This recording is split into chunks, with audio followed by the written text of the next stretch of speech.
Okay, so this video is going to be about the tachometer and hour meter that I put on my Tohatsu 20. There was a request by one of the viewers that I do a little bit of detail on this. So I already installed this, so I can't do the install, but I can show you how I installed it. I found these on Amazon. They're really cheap. The reviews on these two are pretty good. I wanted a dedicated hour meter, which is what this one is. So you can see I've got 23.7 hours on the motor.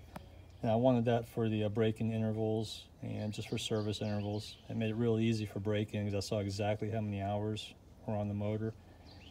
And the other one is primarily used as a tachometer. I always wanted to be able to look down and see what the RPMs are, because if you saw my other videos, I load this boat so differently. You know, sometimes it's just totally loaded, other times it's really light.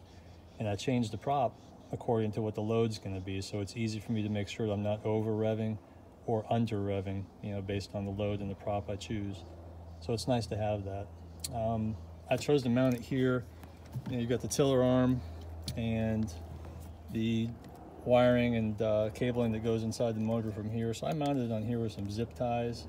You know, so when I put the motor, when the handle's up, it sort of goes up, it sort of follows it. But the other good thing it does here is it limits the amount of wear that gets on the cables. So if you put those cables down here and the motor's always turning left and right, you know, this cheap Chinese wire, I'm sure it's garbage wire inside, you know, it's going to break and it's going to have problems eventually. So I wanted to minimize, you know, the amount of externally induced failures such as that. So it's basically a direct wire connection, and what I did is I took the two wires and I fed them right inside. You've got some holes on here, and you've also got the places where the other cables are going in. So I just basically fed those in there, and they came on the inside, and I ran them under and around. Okay, so it comes in, I just fed them, ran them under the left side of the engine here. Well, I guess the right side if you're looking from front of it, but anyway, this side. And brought it right to the top spark plug. Yeah, I just did the top spark plug because it was easier to get to than the bottom one down there. And I followed the directions on how to do it, so I kept the wire as short as I could. And I brought it up to the spark plug wire, and this one here said to wrap 4 times, so I did 4 wraps, zip tied it, and then just cut the wire right there. And this one here was 6. So same deal here, I just did 6 nice tight loops, you know, they're really tight, and I zip tied them. I did 2 zip ties because they tend to fail as well, you know, with heat after time, so I did 2. And I'll probably change those out eventually just because I know they're going to break.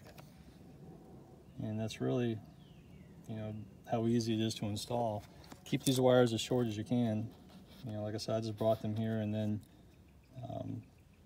all the excess, there was probably, I think there's 3 or 4 feet. I just cut it off.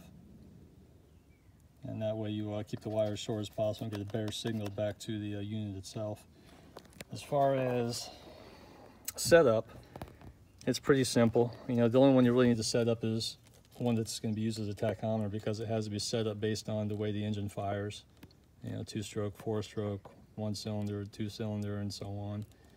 Easiest way to do that is to look at the specs on your motor and figure out what your idle RPM should be. So on this one, it's 950 RPM, if memory serves.